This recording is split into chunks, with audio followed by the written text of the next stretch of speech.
ZFT Church presents The Living Voice.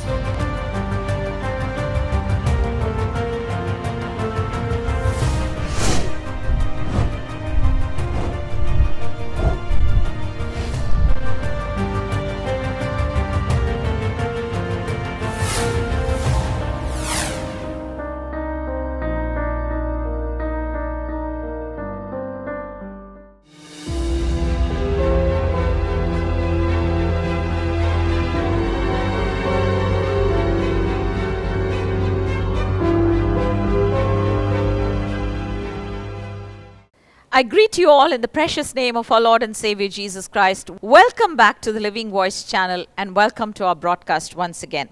We've been talking about Christian judgment over the last 2 weeks, and the first week we spoke about the principles of God's judgment. How does God judge? And I spoke to you from Romans chapter 2 and I gave you 5 principles of God's judgment. I said 1, it would be according to the truth. And number 2, I said it would be according to our deeds, not just our beliefs or our faith, but according to the deeds that we have done on the basis of that faith. And then the third thing that I said was that God would judge without partiality because He is no respecter of persons. And the fourth principle that I put forward was that God would judge according to the measure of light or the revelation that has been given to each and every one of us. And the fifth point that I shared with you was that it would include the secret thoughts and the motives of the heart that God would bring into judgment, that He would reveal when we stand before the judgment seat of Christ. And then we spoke about Christian judgment, which is, according to the Word of God, something that happens before the judgment seat of Christ, called Bema in Greek. And we read from Romans chapter 14 verses 10 to 12 last time, and I told you how Christ would judge us as we stood before Him and bring everything in our lives into an open place where all of our acts, deeds, thoughts, motives and everything would be revealed. And then we looked at 2 Corinthians chapter 5 verse 10, where it said that we would receive a reward for everything that we did in our body, every deed that we did while we lived in this body.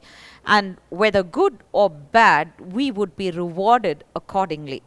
And then we went on to the fact that this was not a judgment that would bring condemnation or would condemn us to hell, but rather it is a judgment for the assessment of our service.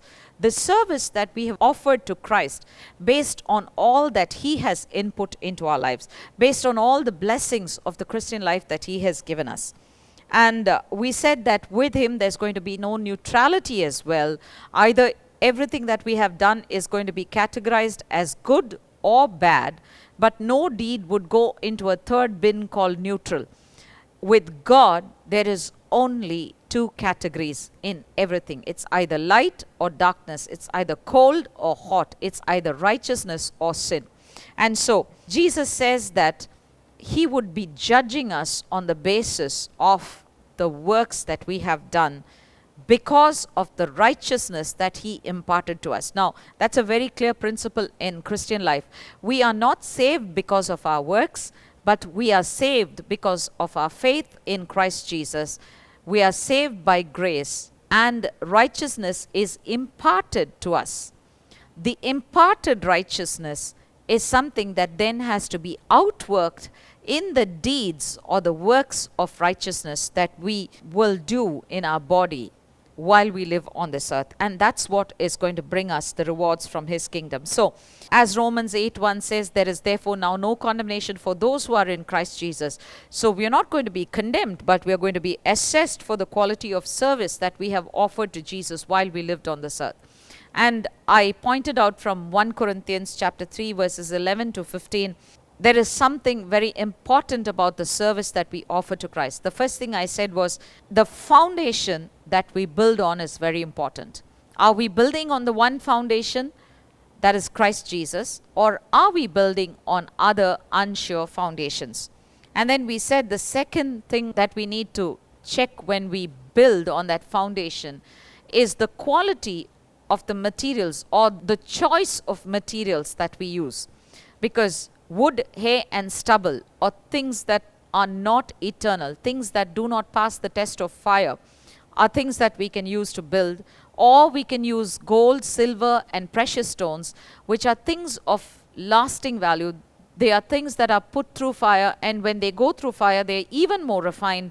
They don't get destroyed or burnt up with the fire, but they come out even more in a pure form. And so, are we using the right materials to build on? Are we using things of eternal value in our service to God? Or are we just working with the things that are temporal and not eternal? And the third thing that I said was very important in determining the reward that we would receive is the quality of our service, not the quantity of it. Is the quality of our service in accordance with the will of God, and is it the best that we can give to Him? He has given us the most precious gift of heaven, which is His Son, Jesus Christ. And are we actually responding to Him in the same way that He has dealt with us? Are we giving Him our best? That is a thought that you need to dwell on, because the Christian life is a life that calls us to excellence. It's not a life that asks us to be mediocre and just do whatever we can, but it is a life that calls people from that mediocre standard into a standard of perfection, into a standard wherein we offer the best to God. So we are called to be people who will offer the best we can to God. So I said that I would share with you today on this broadcast 3 ways in which we can assess our service and determine whether or not it will be acceptable to God. So the first thing, the first aspect that we need to check on here is our motive behind the things we do. What is our motive? You see, we can be doing a lot of good things, we can be doing a lot of excellent things, but it's not just the excellence or the goodness of the things that we are doing that count, but the motive behind it. I could be preaching the gospel, but if the preaching of the gospel that I do has behind it an hidden intention, which is probably earning money for a living, probably looking to people to support my every need, and using the gospel, I preach the gospel excellently, I speak the gospel excellently, but then I begin to demand that people support me because of what I'm giving to them, then I may be doing a very good job, I may be doing excellently, but my motive is not glorifying Christ, but it is for the meeting of my own needs. And the Word of God so clearly tells us that seek first the kingdom of God and His righteousness, and all things shall be added to you. So when we have the right motives, when we have our priorities in the right place, then God will reward our service. So the motive is the most important thing, and the only acceptable motive to God is when things are done for His glory. So if our motive is God's glory, then we can be sure that we will pass the test of God's judgment. Now, I want to quote Derek Prince, and this was his statement. He said, "The greatest problem in the church today is personal ambition on the part of the ministers. The largest church, the longest mailing list, the most miracles, all that will be burnt up because its motive is wrong." A whole lot of what is done in the church today is done by men and women who want to do something for God, but then in the process of doing that, they fall for the deception that Satan brings their way, and their motive becomes their own glory rather than God's glory, or their own benefits rather than the building of the kingdom of God. And so this is where our motives begin to go wrong, and our service starts to become unacceptable to God. In 1 Corinthians chapter 10 and verse 31, Paul says, "Therefore, whether you eat or drink or whatever you do, do all to the glory of God." It's a verse that you really need to think about, because eating and drinking are probably the very basic things of life. I don't know if we're going to need to eat and drink in eternity to live. Of course, we need to eat and drink to live in this world. Even these basic things that we do, the Bible says, do it so that God is glorified. When someone looks at the way you eat, the way you drink, let them see that you are honoring God with your body. And I probably spoke about this on the last broadcast. Sometimes we ask, if every one of my actions in this body are going to be judged, would eating and drinking also be judged? Yes, it would. If you live your life in a way that honors the temple of God, which is your body, then definitely God will reward you. But if you misuse and mishandle this body of clay that has been given to you, it may be a destructible body, it may be a body of decay, but still it is the most precious gift that God has given you to live your life in this world. And remember that the deeds that are done in this body are what are going to bring eternal rewards. And so this verse is so beautiful. It says, whether you eat or drink, do all to the glory of God. So the one acceptable motive for all of our service is God's glory. And I want to encourage you today that before you do anything, think whether it will bring glory to God and to His name. Think if it will build up the kingdom of Christ, or if it will not have any positive effect in the kingdom. And then you will be able to decide whether it is good to do it or not. In Romans chapter 12 and verse 1, Paul says that we need to be renewed in our minds. Now, what does this renewal in the mind mean? It means we give up our old way of thinking, which is the way of thinking of the world, and we put on the mind of Christ. Now, what was the mind of Christ, and why is the renewal of the mind so important? Let me put this forward to you very clearly. The unrenewed mind always thinks, what do I get out of this? What will be the benefits to me if I do this deed? But the renewed mind, which was the mind of Christ, which is the mind that we are called to put on, was always, how can I bring the glory to God in this situation? Remember, Jesus always said, I have come to do the will of Him who sent me and not my own will. And time and again, Christ always dwelt on bringing glory to God the Father in heaven. And so it should be with you and me. Everything that we do must bring glory to Him, to His kingdom, and to the Son Jesus Christ. So that's the need for the renewed mind, and the renewed mind is most essential if our motives are going to be right.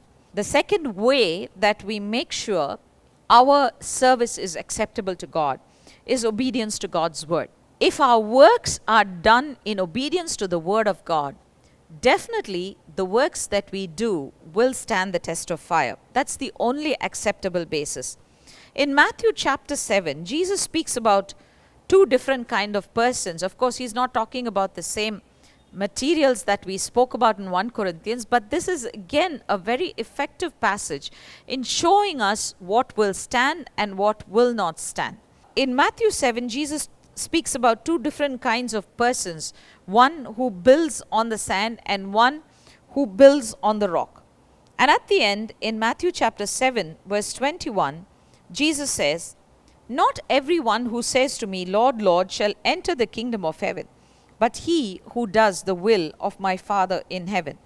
Many will say to me in that day, Lord, Lord, have we not prophesied in your name and cast out demons in your name and done many wonders in your name? Then will I declare to them, I never knew you. Depart from me, you who practice lawlessness. So the only acceptable motive in our service is doing the will of God. And the will of God is revealed for us in His written word. Of course, it may not be the specifics of our life situations, but God has definitely given us the principles by which we can judge if something is of His will or not. You can have all the gifts of the Spirit. You can prophesy. You can have so much authority that you're able to cast out demons. You can be the best preacher around. You could be the best person around doing good deeds and works all the time. But the most important thing is it the will of God the Father for you? Paul says, all things are good, but not all things are good for me.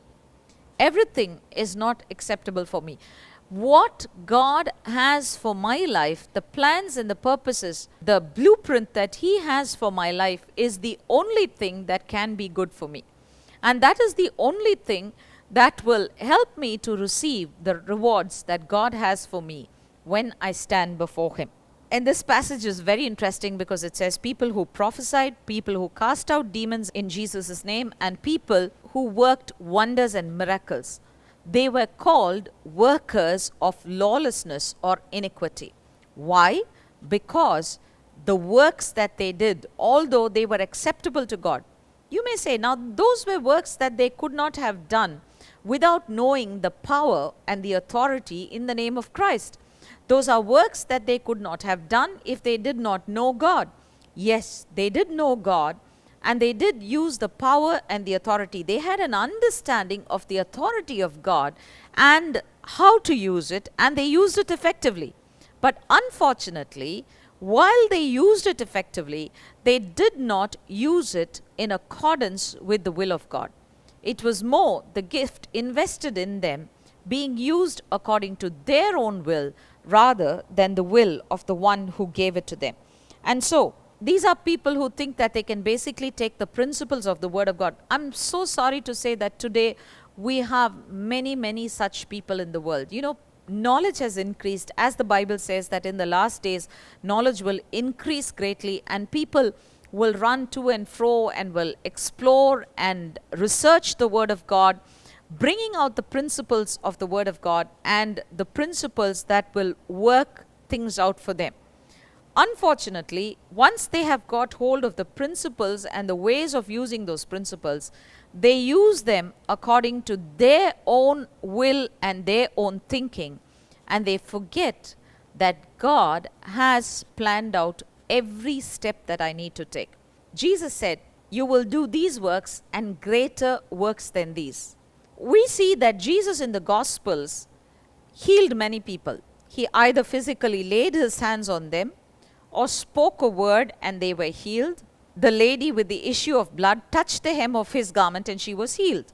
But when you come to the New Testament, we see that the apostles just passed through a place and their shadows were enough to heal people. There was no physical touch, there was no word spoken, but just the shadow of these apostles falling on the sick people was enough to heal them. And therefore, we see that these greater works were actually done. Now, why should Jesus leave these greater works to us? If they were good, why did He not do them Himself? Why did He just not walk through crowds and allow His shadow to fall on people and allow them to be healed? Those were not the works that were determined for Him. God the Father had given Him a particular work to do, and He did and accomplished what He had to do. He left the greater works to His disciples, to you and to me. And so it's important to understand this principle that everything may be good, but everything is not acceptable for you and for me. What is acceptable for us is what God has in His will for our lives.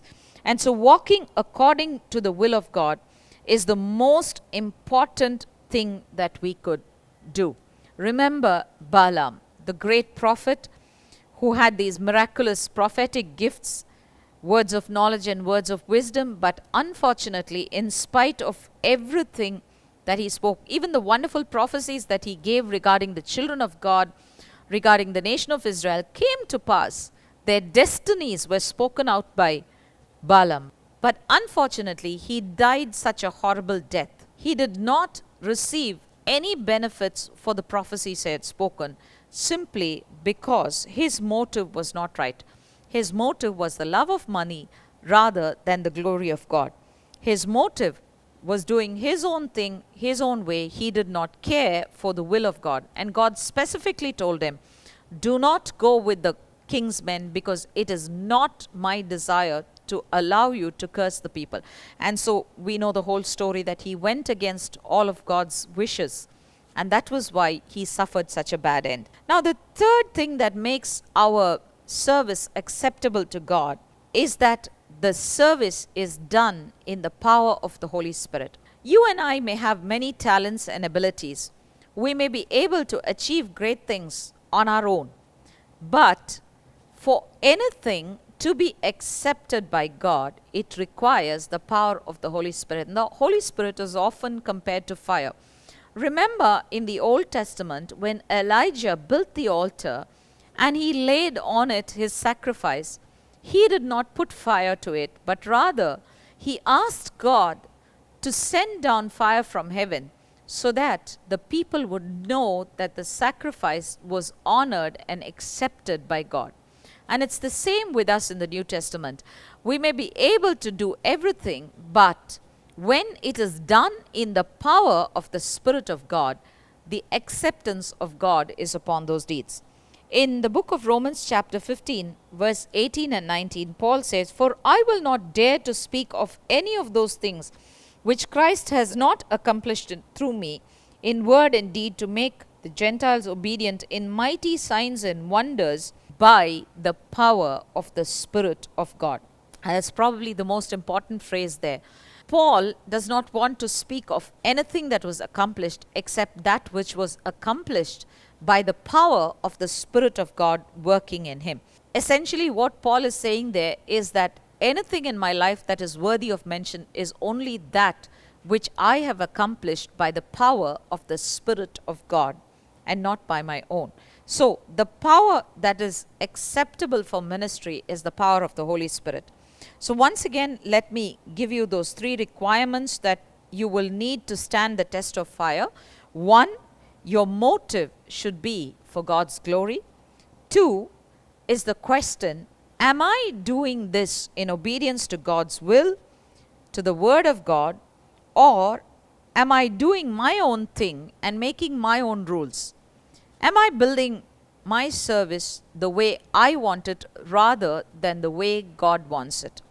And the third question to ask is, am I working in the power of the Holy Spirit, or am I working in my own ability? And remember that like the fire in the Old Testament spoke of God's acceptance on anything that was offered to him, so also the Holy Spirit working in us is the only thing that will make all of our service acceptable in God's sight. Next time when I come back on this broadcast, I will be speaking to you about patterns of judgment through certain parables that Jesus spoke about in the New Testament. But today, I want to challenge you to think back on these things that I have spoken. What is your motive behind all that you do? Is it for God's glory, or is it just to satisfy the desires, the carnal desires of the flesh? Are we doing it in obedience to God's word and His will, or are we doing it because it gratifies our own human senses and our own will? And number 3, are we doing it in the power of the Holy Spirit, or depending and relying on our own ability to do it? This is the time to rethink your life and to decide how you are going to live from this day forward. Because one day, when Jesus comes, if your service must be acceptable to Him, then it must pass His test of fire. Let me pray for you, my dear friends. Father God, we thank you for this day. We thank you for bringing us together to meditate on your word. And Lord, we thank you for helping us to look through those things that will make our service acceptable to God. Thank you, Father, for giving us the grace to understand and to recognize the areas in our life where we are falling short and to set those things right now. Father, I pray that you will give every brother and sister that is watching this broadcast the grace to understand where they need to set things right in their lives, Father. And Lord, I pray that as we together set things right in our life, we will bring more and more glory to the kingdom of our Lord Jesus Christ. Let your power be made manifest in our lives. Let the power of the Holy Spirit go forth through our lives and through our actions, and maybe even through the ministries that people who are watching this broadcast do.